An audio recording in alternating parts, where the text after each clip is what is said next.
Guys, why don't people finish their games anymore?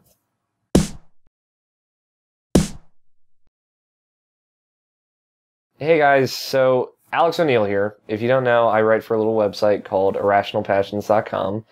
And this is Alex Talks, where I sit and I talk about video games of a topic usually of my choosing, but you can submit your topics to me too. I just kind of sit here and talk for however long it takes for me to get it out. So today I'm going to be talking about early access, and fundamentally I don't like it. I don't like early access, and I'll explain why in a moment. But I'll start off by saying I'm a little guilty of indulging in early access. I've purchased early access games such as Starbound and Cobalt, which is, for those who don't know, is done by Oxine Games and it's being published by Mojang. I'm not sure. I don't know how to say it. I watched that documentary about Minecraft. I don't even know how to say it. But I have indulged. I have played them.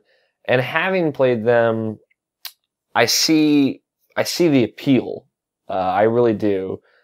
But it's not something that I've made a habit of. It's not something that I'm particularly fond of. And the fact that it is becoming a growing trend, it bothers me. So first let's talk about, I wrote some notes down just to keep me a little on track. First, let me say I'm concerned about the popularity of early access. And I'm not saying right now I think personally it's bad for the gaming industry, but that could turn around, that could change. But if you look at Steam right now, if you go into Steam, the top 2 selling games are DayZ and Rust, which are both early access games. And that's insane to me. It bothers me fundamentally. The main reason that early access bothers me the most, I think, is that you are paying for a game that isn't finished yet. Like, you are paying for access to an alpha and a beta. And regardless of the fact that, the money goes to finishing the game, which that's a whole nother problem I'll get into in a minute. Or you are getting early access to something that, not everyone else has, or you're paying for an unfinished product. Like 5 years ago, 10 years ago, when the game was going through alpha or beta, people got paid as testers to play those versions of those games, those builds, and to find the flaws with them. Now you, as the consumer, are paying for that. You are paying for the opportunity to play a flawed product. I don't understand. That doesn't make sense. That's like if they were half done the Pepsi formula and they didn't know what they needed to make it taste okay, and it's just total garbage. You had to pay for the total garbage in order for them to be able to finish the drink. Like, it's fundamentally flawed, I think. It's just, you as the consumer are kind of getting the raw end of the deal. And it doesn't make sense to me that anyone would, one, want to pay for that, or two, why that's okay. Like I said, beta testers were paid to play alphas, to play betas, to test these games before they went on market, so that there was a finished and quality product out there before anyone actually had to pay for it. And that system worked. That system produced excellent games. And right now, early access, as far as I can tell, hasn't produced anything that I would consider excellent. And that's a personal opinion, but it's just something that I feel like, early access, the majority of the games we are seeing through that grapevine are things like Minecraft, because Minecraft kind of started the early access. And it's just, almost every early access game I see is at its base level exactly like that. And maybe that's because that Minecraft genre of open world exploring, building, and crafting style can only be, funded through early access. Or maybe it's just because there's a lack of creativity and someone said it worked for that, so let's try that. I don't get it. So paying to test a game, I think, is just fucked up. I don't like that. That's probably my biggest problem with it. And I know, the big devil's advocate answer is like, well, if you go on Steam, it says in big letters, early access, there's an unfinished product. But like, that's not going to protect every consumer. Like, for example, friend is looking for a new game, and his other friend, let's say more educated, is like, oh, I'm playing Rust. It's this awesome game. And, you start like naked and you have to find all these supplies and you have to build your way up and you build a base and you can play with your friends. You should get it. And he's like, all right, he just explains the basics of this game to him. Like, all right, that sounds kind of cool. And he goes into it assuming he's buying a game because he doesn't know any better. And yes, a little fault falls on him for that, but, I'll explain my point in a little bit. And he buys it, he sees early access, he doesn't understand what that is. Like, what's early access? The game's not finished, that doesn't make any sense. I can pay for it, so I'll buy it. It must be done. And then, he's got that product, and then half the time it's crashing or it's janky. I'm not necessarily saying Rust is like that, but I'm saying that that's a flaw, that's a problem that happens, or characters get wiped or something like that.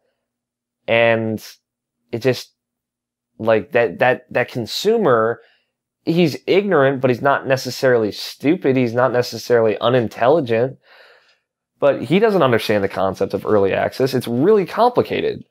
Like, pay us money now and someday this game will be finished. Like, and then you break down into the nuances of that. It just gets more and more confusing and complicated. Like, the average consumer is not going to understand that. And I know people will say, well, this isn't for the average consumer. Well, then why is it going up on places like Steam where anyone has access to it? Like, if this isn't for the average consumer, it shouldn't be available to the average consumer. It should be available to people who submit emails, who sign up for betas, who are asking to be a part of something like this, as opposed to on the fucking Steam marketplace on the front page as the top 2 selling games for the past 3 months, Rust and DayZ, 2 completely unfinished games that have problems that are in alpha, not even beta. That's ridiculous. If this isn't for the uneducated consumer, why do they have access to it? Because if they have access to it, somebody's going to buy it, somebody's going to tell a friend, and more people are going to buy it. And it's not healthy for this. Now, I'm saying, I don't necessarily say early access should be completely unavailable, but I think there should be more boundaries. I don't think early access games should be available on the fucking front page of Steam. I don't think that rubs me the wrong way. Steam is blowing up, it's like over 30 million users now or something like that. And half of them are just people just now getting into PC gaming as it becomes more and more accessible.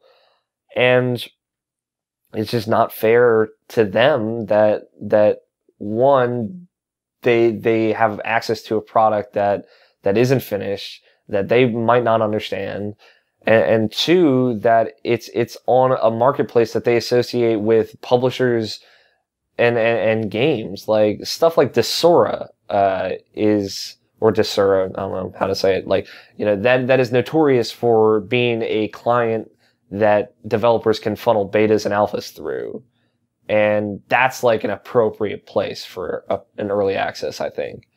And if you ask the average Steam player, he might not know what Desura is. I didn't know until a year or so ago. It just, putting it out there it's a bad idea. It's dumb. It's irresponsible, I think. And the big thing that I wanted to point out here is that early access game, fundamentally, I've said fundamentally like 40 times, I'm sorry. But, at its very base level is like, we can't finish this game, right? I say it's like one guy. I can't finish this game, but I can get a prototype or an alpha done which is something. Let me sell you this, this flawed product. And then if you buy it, maybe I'll be able to finish it. Like, what? What? Maybe? Maybe I'll finish it? Maybe DayZ will get finished someday? Maybe? What? That's insane. And like, it's the same premise as Kickstarter. And I have my own problems with Kickstarter, but that's a whole nother Alex Talks that I'll have on another day. But that's a big fucking gamble for the consumer, for any consumer. And they assume I'm buying this on Steam. If it's early access, that doesn't matter. Steam is a reputable service, and that means I will eventually get this finished product. But that's not entirely true. Like, people are buying Rust and DayZ like crazy, and the problem with that is it's like, oh, we have more money. That means we can add more. But what if people are like, Rust has been in early access for like 9 months, and then it trickles off and people stop purchasing it, and the developers get in way over their head and fuck themselves over because they sold an early access product and thought, oh, it'll keep selling and we'll keep making money and we'll be able to add all this new stuff.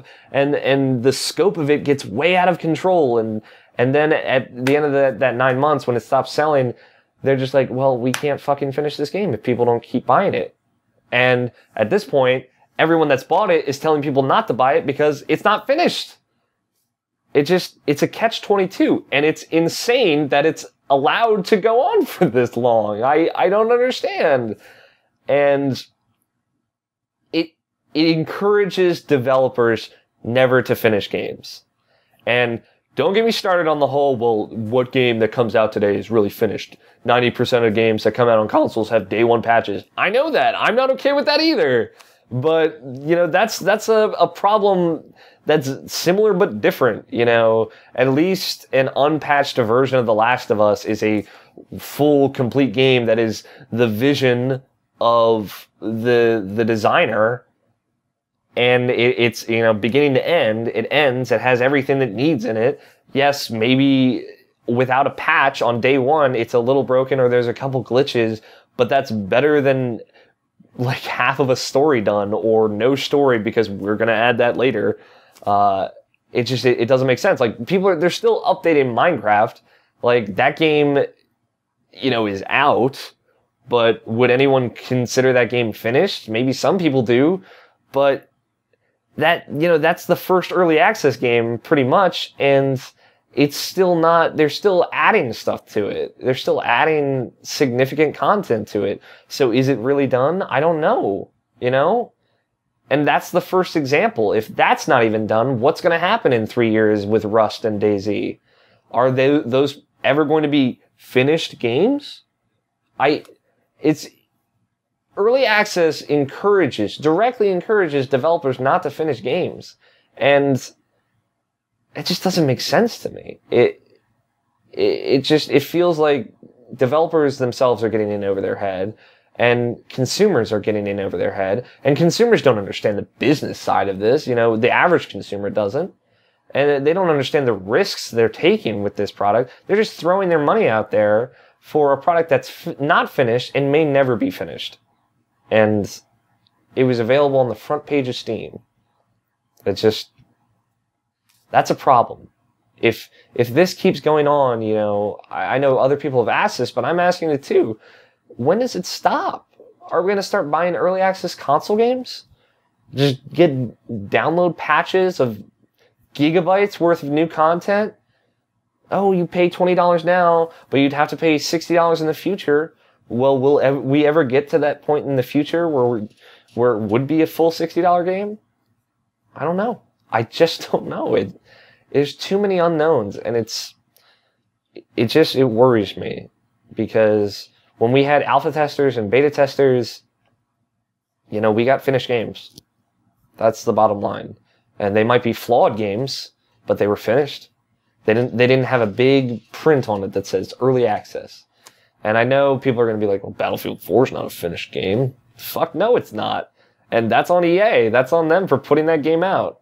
And, as many of those problems have been solved at this point, but it's still, a janky mess. But, that's one game as opposed to several AAA games that come out in a year that might be glitchy or buggy, but there's still a creative vision that's been brought to fruition. They've been finished. They've put a stamp on it, published, pressed to discs, and sent out the door. And I don't know if that's ever going to happen to games like DayZ or Rust. I guess we'll have to wait and see. But that's what I thought about early access. What do you think? You can tweet at me at AlFighter27 and let me know what you think. While you're at it, why don't you check out the site I write for, rationalpassions.com. I would really appreciate it. And subscribe, because there's going to be more Alex Talks. We do it. I act like anyone helps me with this. I do it every Tuesday and Friday. This is a Tuesday talk, and on Friday I have a more laid-back, casual chat about whatever's going on in news or something of the like. So please subscribe. Please watch. Thank you if you are watching. I really appreciate it. Follow me on Twitter. Send your ideas to me on Twitter. I will talk about them here. So until Friday, I will talk to you guys later. Persona 4 Golden, which is the Vita remake of Persona 4, that's my favorite game of all time. And it's mostly because of the relationships that you kind of create in that game. And Persona 3 it's similar, and I really just kind of wanted to talk about it just in general.